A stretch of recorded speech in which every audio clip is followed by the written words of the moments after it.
언니와 함께하는 미경 언니와 함께하는 러브미 다이어트. 자, 오늘은 목요일입니다. 여러분, 목요일 날은 다이어트에 대해서 얘기하잖아요. 근데 오늘이 휴일이잖아요. 어떻게 오늘은 잘들 먹고 지내셨나요? 아유, 참 100일이 고통스럽죠. 아유, 가엾다. 사실은 정말 가엾고 안 됐고, 아유, 이거는 왜 시작해갖고 괜히 이런 생각도 들고, 아유, 그냥 살아. 뺀다고 달라져. 이게 바로 정체기 때 많은 사람들이 하는 말입니다. 오늘 우리 회사의 서 팀장이 특별히 오늘 주문을 했어요. 정체기에 대해서 얘기해 달라고. 요새 정체기인가 봐요. 정체기? 그렇죠. 정체기. 자발적 정책. 자발적 정체기라고 본인이 고백을 했습니다. 여러분, 정체기는 두 종류가 있습니다. 오늘은 정체기에 대해서 얘기해 볼게요. 왜냐하면 다이어트를 하다 보면 당연히 정체기를 겪을 수밖에 없는 거거든요. 어떤 사람은 슬럼프라고도 말하고요. 어떤 사람은 매우 짜증나는 기간, 어떤 사람은 무엇인가 포기할 수밖에 없는 기간이 되는 게 바로 이 정체기입니다. 정체기는 두 종류가 있습니다. 여러분은 어떤 정체기를 지금 겪고 있을까요? 첫 번째 정체기는 지금 우리 서 팀장이 말한 자발적 정체기입니다. 어떤 거냐면 정체기가 여기쯤 올 거예요. 여기쯤 있어. 한참 한 달 정도 열심히 하다 보면은 어느 정도 이렇게 체중도 빠지고 몸매가 만들어지다가 딱 걸려서 체중이 하나도 0.1도 움직이지 않는 때가 있어요. 저도 그랬어요. 그때가 이렇게 한두 달 지나가다가 어느 순간 탁 걸려서 오거든요. 아마 여러분이 이미 열심히 하고 있었다면 지금쯤 한 달쯤 지났을 때 정체기가 오는 게 정상입니다. 그게 몸이 이제 적응하고 있는 중이거든요. 내가 불어난 체중을 빼잖아요. 그러면 그 뺀 체중에 내 몸이 적응하고 있고, 그러니까 정체기 동안도 뭐예요? 내 몸이 만들어지고 있는 중이에요. 내 몸이 빠진 체중에 적응하고 근육이 만들어지는데 적응하고 무엇인가 에너지를 다른 곳에 쓰느냐고 이렇게 정체기가 올 때가 있거든요. 근데 이거는 뭐냐면 자발적 정체기가 아니고 내가 만나게 되는 필연적 정체기가 있어요. 요번에 그 미혼 엄마 중에서 다이어트를 하는 친구가 있거든요. 이제 요번에 4월 22일 패션쇼에 모델로 서기 위해서. 근데 벌써 몇 킬로가 빠졌다 그랬지? 지금? 거의 10킬로가 빠졌대요. 10킬로가 넘게 빠졌어요. 그러니까 우리가 같이 시작한 그날 있잖아요. 그날 1일차부터 계속해서 정말 열심히 쉬지 않고 다이어트 식단을 하면서 운동도 매일 하고, 아우 깜짝 놀랐어요. 못 알아봤어요. 10kg 빠졌는데. 근데 그분이 원래 그 몸무게가 꽤 나가요. 80kg가 넘었기 때문에 목표한 몸무게가 20kg가 넘거든요, 지금. 근데 한 10kg 뺐으니까 중간쯤 왔으니까 당연히 정체기가 오죠. 얼마나 속상하겠어요. 근데도 그날 나랑 같이 밥을 먹었거든요. 근데 도시락을 시켰어요. 김밥 도시락. 아우 절대 안 먹더라. 김밥 옆에 있는 방울토마토랑 몇 가지만 탁 먹고 이러고 있더라고. 근데 그 도시락에 대해서 이렇게 아쉬움이 많이 남아야 되거든. 막 이렇게 먹을까 말까 막 이렇게 고뇌하는 게 보여야 되는데 아주 깔끔하게 정리하던데요. 보니까 자세가 됐어. 되겠더라. 근데 내가 그랬죠. 아우 분명히 되겠더라.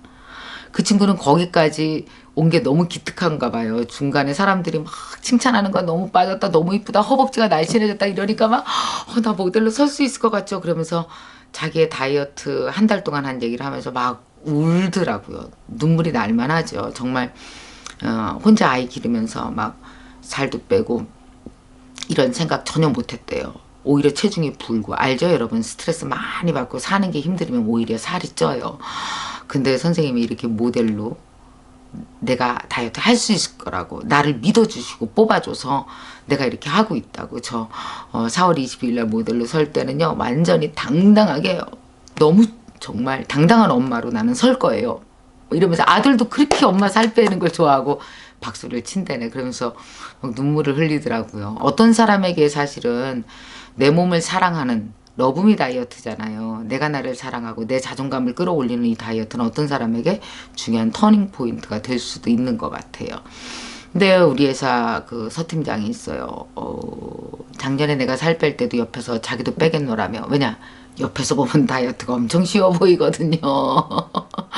아유 뭐 드실 거 다 드시네. 뭐 별것도 아니네. 막 이러면서 본인도 하겠다 그랬는데 막상 본인이 이 속으로 들어와 보니까 참아내야 될 게 너무 많거든요.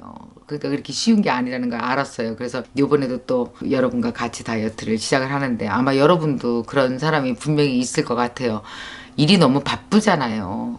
그 회사 일이 너무 바쁘다 보면 어떤 때는 뭐 어떻게 늦게 퇴근할 때도 있고 막 그러면은 정신이 없다 보면은 다이어트를 내가 하고 있다라는 사실을 잊어버리는 거예요. 힘드니까 막 일하고 뭐 미팅도 나가고 막 이러다 보면은 누구 뭐 만나서 점심 때도 만나고 저녁 때도 만나고 미팅도 하고 일 많이 하다 보면은 뭐 회식도 하고 야근도 하고 막 이러면서 막 야식도 먹고 막 이러는 일이 벌어지는 거죠. 집에 늦게 들어가면 막 늦게 먹고.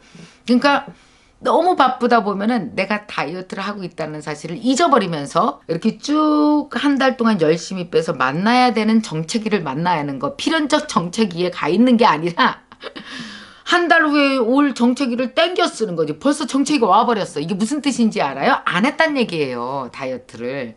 그러니까 내가 다이어트를 하고 있는지 잊어버렸잖아요. 그래서 이미 전과 똑같아진 거예요. 생각나면 조금 덜 먹고.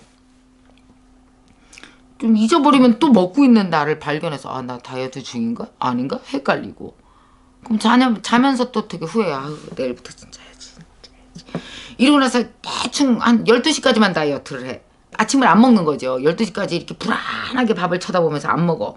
그러다 12시 넘고 1시 넘으면 얼마나 배가 고프겠어요. 1시에 먹어. 그러고 나면 어때? 이제 발동 걸리면 이제 6시에도 이제 나가서 뭐 파스타니 뭐니 이제 뭐 군만두에 뭐에 이제 왕창 먹어야 되는 거죠. 그리고 저녁 때 또 후회하고. 이런 식의 것은 뭐냐면 우리가 평생 해왔던 정책이 아니에요. 지난 30년간. 그러니까 지난 30년간의 정체기를 계속 반복하고 있는 거죠. 그러면 어떠냐면은 긁는 것 같아. 이번 다이어트는 안 될 것 같아. 그렇다면 포기할까요? 아니요, 여러분요. 2달만 열심히 해도 상당히 달라져요. 그러니까 다시 시작해도 돼요. 다시 시작해도 돼요. 그러니까 만약에 지금 필연적 정체기에 와 있지 않고 한 달 내내 아침 저녁으로 정체기를 반복하신 내가 다이어트를 하는지 안 하는지 혹시 까먹고 계셨던 분이 계시다면 오늘부터 다시 하는 걸로. 오늘부터 반드시 다시 하는 걸로. 조금만 더 가볍게 드시고 조금만 더 운동을 하시면은 될 것 같아요. 그러니까 내가 가진 정체기가 이게 진짜 정체기인지 아니면 내가 헷갈려서 온 정체기인지를 구분할 줄 알아야 돼요. 그게 중요한 것 같아요. 여러분 다이어트 하기에 아주 편안한 현상은 세상에 존재하지 않아요. 그런 거 있지도 않아요. 한번 해볼까요? 제가 얼마 전에 운동하러 이렇게 우리 아파트 헬스클럽에 갔거든요. 그랬더니 진짜 웃겼어. 어떤 아줌마가 오더니 나를 친다고 깜짝 놀랐어. 그랬더니 그것도 되게 아프게 어떤 아우 그런 아줌마들이 있어요. 세게 치는 아줌마. 왜 이러세요? 그랬더니 그래. 김희경 선생님. 예, 그랬더니 아유 살 빠졌어. 그래서 예 조금 빠졌어요. 그랬더니 집에서 밥 안 하지? 그래서 가끔 하는데 그랬더니 매일은 안 하잖아. 바빠서 일하느냐고. 야 매일은 안 하지. 그랬더니 거봐 밥을 안 해서 살 빠진겨. 자기네들은 밥을 해서 매일 먹어야 돼서 살을 못 뺀대. 아유 뭐 맞는 말이기도 하지만 그 말하자면 이런 거예요. 현상 때문에 다이어트를 못 한다면 다이어트에 아주 적합한 현상 가진 사람이 어디 있어요. 어떤 분 그래요. 아우 야 우리는요. 제가 매일 밥을 3끼를 하거든요. 밥을 하면서 어떻게 다이어트를 하겠어요? 어떤 사람은 또 그래. 아우 저는요 너무 하루 종일 나가서 일하거든요. 너무 힘들어서 어떻게 다이어트를 하겠어요? 뭐 다 뭐 이유는 충분히 돼요. 근데 한번 생각해 보세요. 저는 그때 한참 이제 여름에 다이어트 할 때 사실 저 무지 바빴어요. 뭐 서 팀장이 잘할 거예요. 나 하루에 뭐 강의 몇 개씩 정신없이 뛰어댕겼어요. 그리고 집에 있는 날이 없어서 다이어트 식단을 할 수도 없었어요. 밖에 다 나가서 그 한 번 나가면은 강의가 뭐 12시간, 15시간 차 안에서 있다고 그러거든요. 강의하고. 다이어트 하기 너무 적합하지 않네. 저 어떻게 했냐면 부산에 가서 강의가 있어서 2박 3일 내려가면요. 아이스박스에다가 닭가슴살이랑 먹어야 될 야채를 다 싸갔어요. 아니면은 슈퍼에 들려서 야채를 사고 그리고 어떻게 했냐면은 닭가슴살 가져가고 그 대표예요. 봉지대 넣어서. 그래서 꺼내서 호텔방에서 그거 먹고 있고 그리고 헬스클럽 찾아서 가서 운동하고 뭐 그러면서 했어요. 그러니까 뭐냐면 단 하루도 어떤 상황에 있어도 내가 다이어트 하고 있다는 걸 잊지 않는 게 되게 중요한 것 같아요. 그래야 뜨문뜨문 정체기를 겪으면서도 그렇게 100일을 가는 것과 내가 다이어트를 하고 있다는 걸 잊어버리면서 가는 거는 우리가 평생 해온 거 아니에요? 굳이 거기에 또 똑같은 100일을 추가할 필요가 있는 건가요? 안 되잖아요. 그래서 오늘부터 리셋. 항상 리셋 중에 리셋해서 한번 다시 시작해 보세요. 아유, 여러분, 봄 왔어요. 봄. 옷이 얇아져요.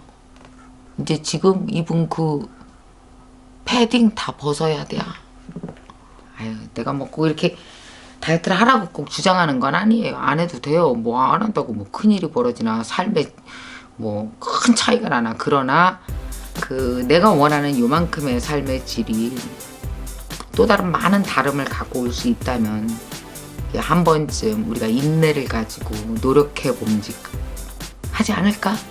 그게 제 생각입니다. 저는 그걸 경험해 봤기 때문에 그것이 얼마나 나한테 좋은 자신감을 줬고 건강도 줬는지를 알기 때문이거든요. 그러니까 다시 해보세요. 절대 포기하지 마시고 꾸준히 해나가시기 바라고요. 저는 다음 주 목요일은 생방송으로 여러분 다시 찾아뵙겠습니다. 러브미 다이어트 화이팅!